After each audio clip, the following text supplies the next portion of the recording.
If you have been through emotional abuse, physical abuse, or stalking, and you're now experiencing episodes or periods where you feel exhausted, foggy, and shut down, you're not imagining it, and you're not being lazy. Trauma may look like anxiety, panic attacks, and flashbacks, but it may also look like a nervous system shutting down. And the thing is that you may oscillate between these two stages. So when stress is on, or when there is an emergency situation, your system turns on high alert. You get heart palpitations, you start to sweat, you feel anxiety, sleep disappears, and you handle that situation. But as soon as the stress goes away, your body once again crashes into exhaustion, preserving energy. Some days you may not even be able to get out of bed, and you may feel empty. These are signs of trauma and a dysregulated nervous system. I'm Emma, a medical doctor and an abuse survivor. In this video, I will explain why this is happening, why it does not mean that you're broken, and how to gently start healing. This video is for educational purposes only. It's based on my lived experience, medical background, conversations with survivors, and research. It's not a substitute for therapy or medical advice. If you're experiencing severe symptoms, please consult a healthcare professional. A CPTSD diagnosis is something only a trained medical professional can make, after carefully going through your history and ruling out other causes. But that doesn't mean you have to wait for a diagnosis to start understanding yourself. If you recognize part of what I'm describing, if you have been through emotional abuse and now feel confused, anxious, shut down, or triggered by things others don't notice, this video is still for you. My aim here isn't to diagnose. It's to offer insight and language to those living with the aftermath of long-term emotional harm, so you can begin to make sense of what's happening inside you and start healing.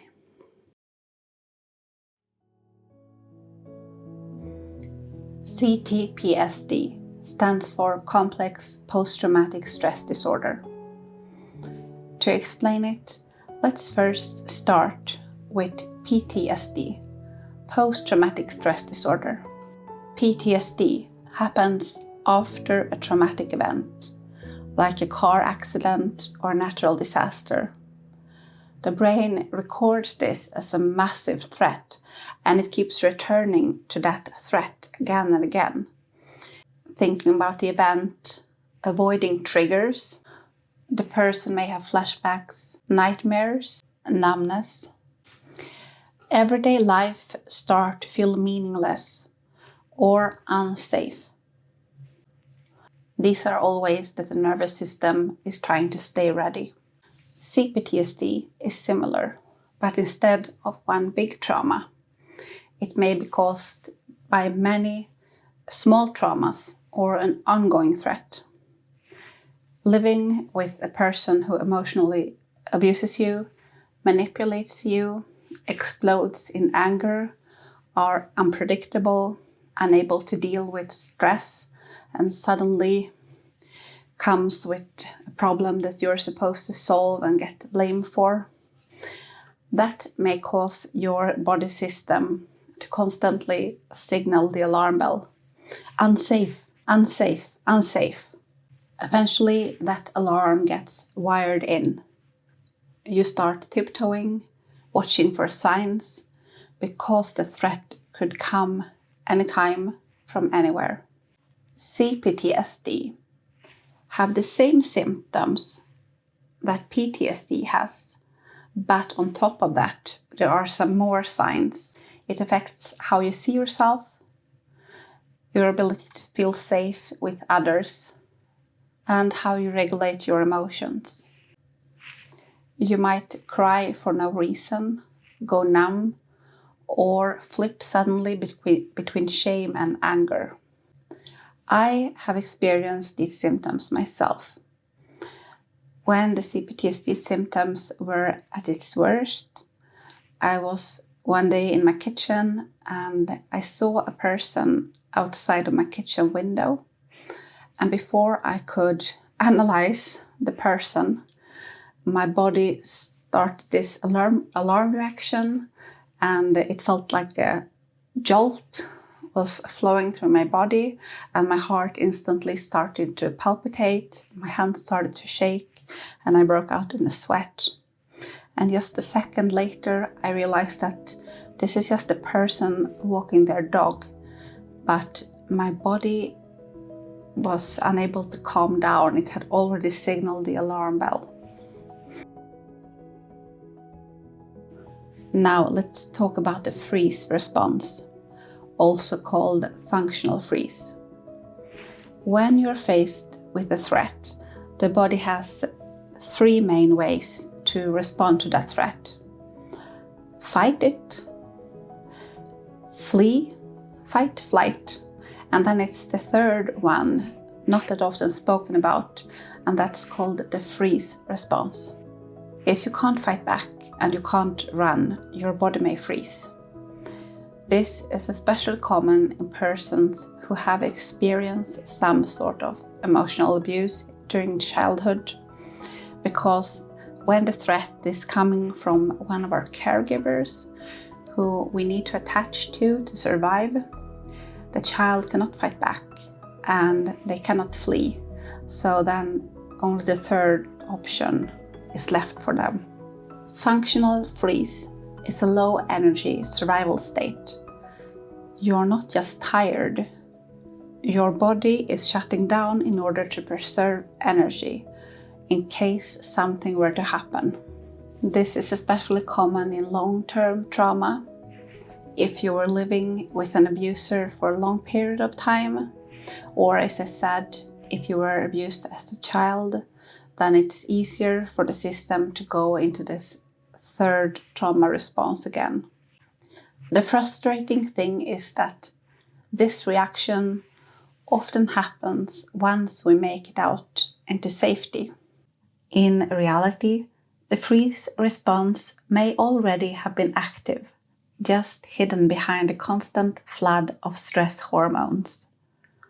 When you're in survival mode, cortisol and adrenaline keep you moving.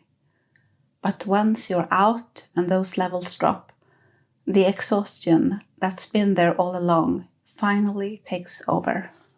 After we leave the abuser or get away to a safe place, then the body says, finally we're safe, now let's shut everything down. And this is because the levels of stress hormones just dropped. So this is the first period, perhaps in a very long time, that it is safe for you to rest. It's like your body is a phone on low power. It's just enough to keep the screen light on, but nothing more. And it's frustrating because this is the time where you want energy, you want to plan, you want to get things in order, and your body just says, nope.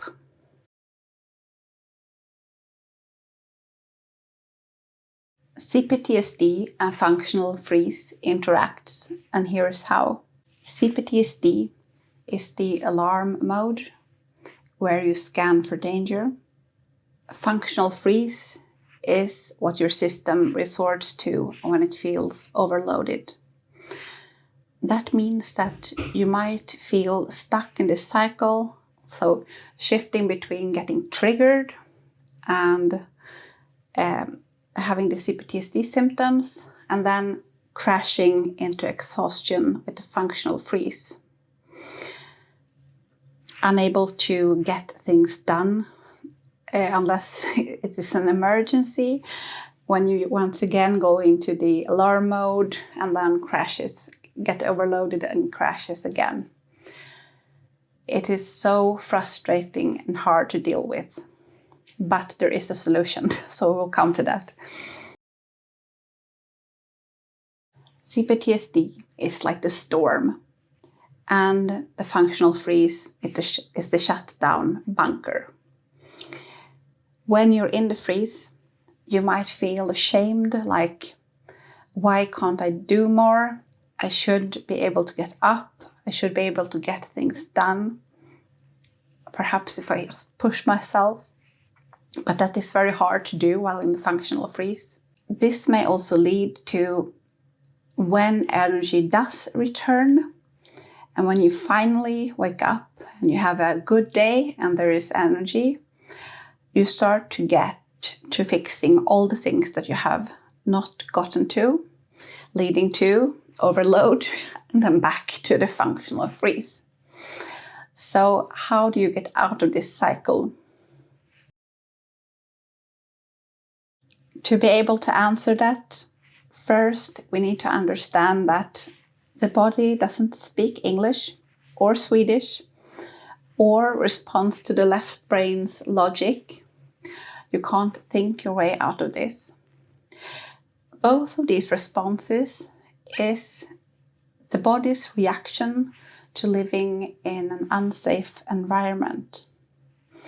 Even though you have left that environment and you logically know that I'm no longer in that, I can now heal and relax and start to be myself. But your body doesn't know that. It took your nervous system many years of learning to come to this point.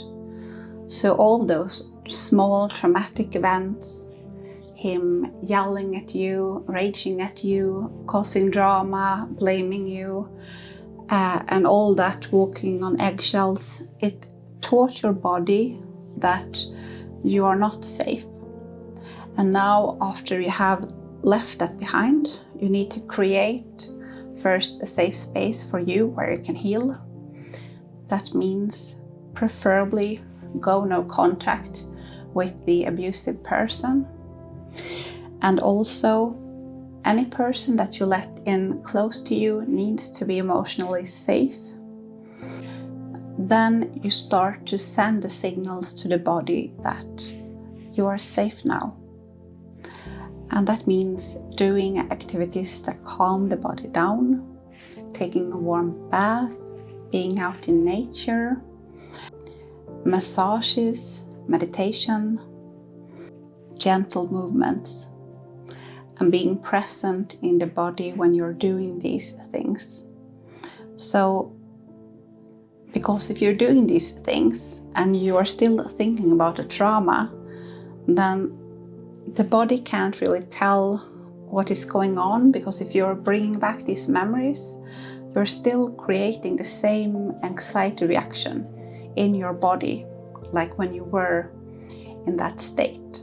So you want to, it's not that easy never to think about what has been happening, but when those thoughts start to trigger an anxiety reaction, then try to do an activity to bring your awareness back to the present and to the fact that that was then, now I'm here, and now I'm okay.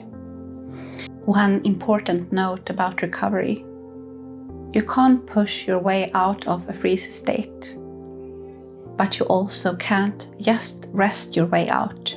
The key is finding a gentle rhythm between stillness and movement. When you have energy, don't spend it all in one burst. Don't overcommit or overdo. Use small steps, not sprints.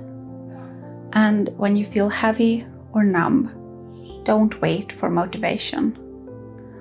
Take one gentle action: a 5-minute walk, a hot shower, a cup of tea while standing by the window. These are not just tasks. They're messages to your nervous system. You're safe now. You can begin again. Complete withdrawal and isolation can actually increase anxiety and prolong the freeze.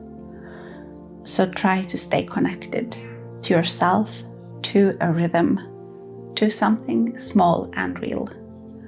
Not because you're forcing it, but because healing lives in the middle path.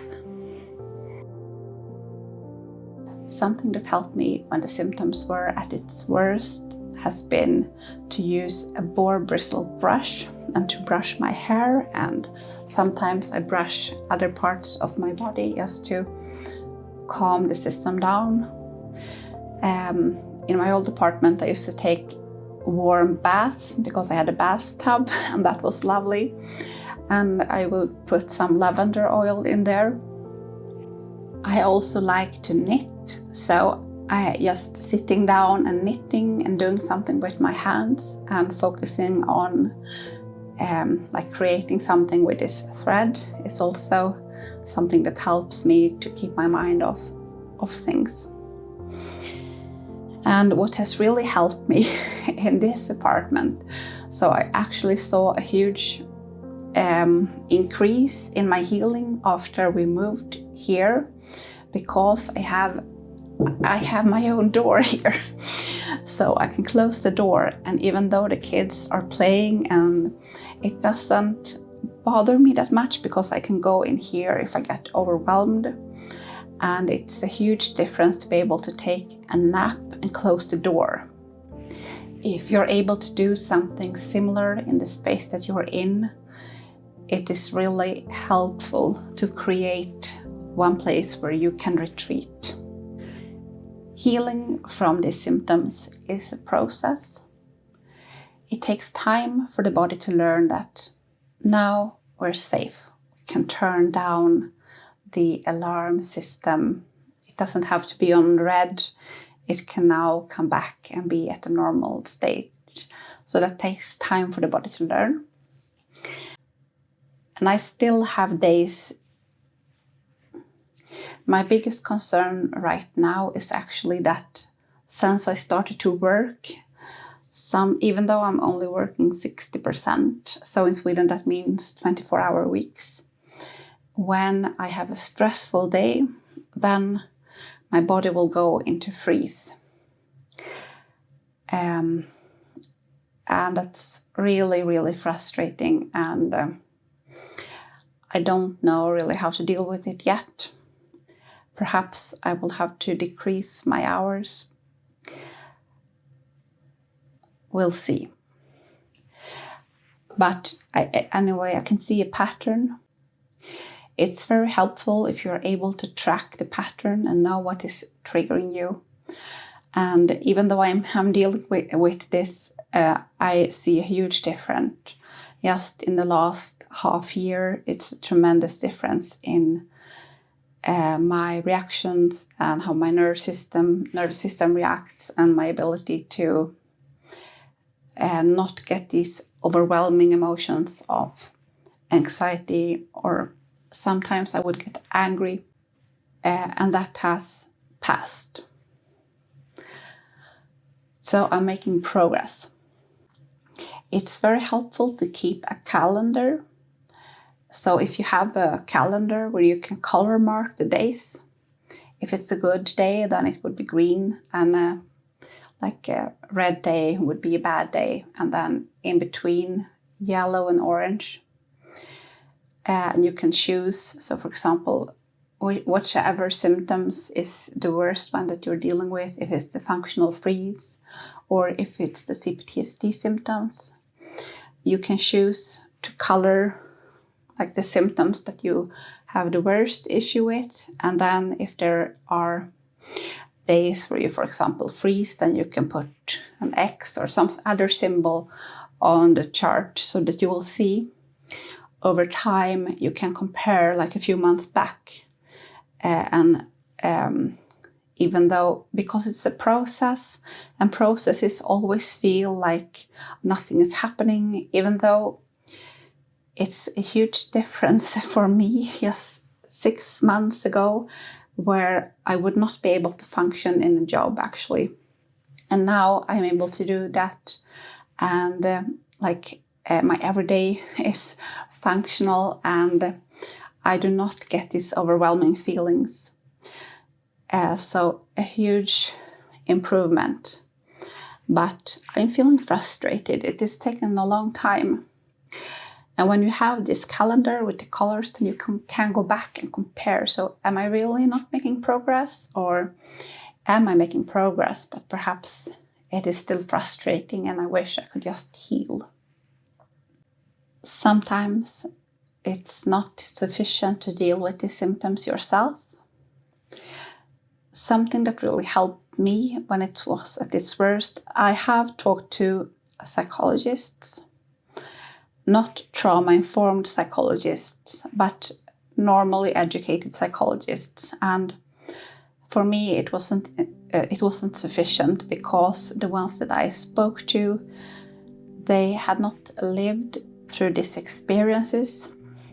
And even though they were good listeners, it did not give me like the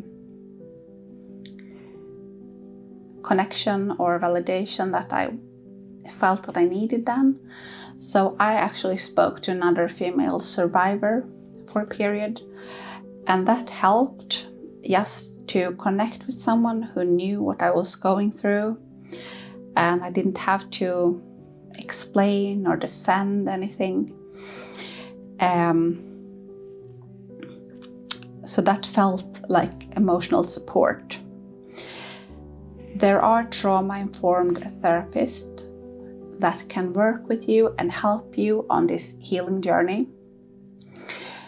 If the bodily symptoms like the anxiety and the insomnia is really severe, then it may need medication for a period, for example, antidepressants. And in that case, you can speak to your doctor and find out what would be suitable for you. Avoid benzodiazepines and alcohol. Both of them, temporarily, they decrease anxiety, but in the long run, they increase anxiety. So you get like the opposite effect of what you like. So I'd really advise you to avoid those. So to summarize, we talked about how an ongoing trauma can cause the body to go into either CPTSD mode, the high alert mode, to try to be on its toes if something were to happen, or it can be overwhelmed and go into the freeze mode. And for some persons, it will shift back and forth between the two. And the key here is not to push your body. You don't push your body out of any of those states. The key is actually to try to show the body that it's safe and try to calm the system down. You do that by doing some activity that calms the body down while you are present mentally. You will begin to heal and energy will begin to flow back. And I'm here to walk with you through that process. Let's heal together. If you like this video, give it a thumbs up. And I will put a video here, and it will be YouTube's choice for you. YouTube think it will be suitable. I'm Emma, holding up a light over the bridge. See you in the next video.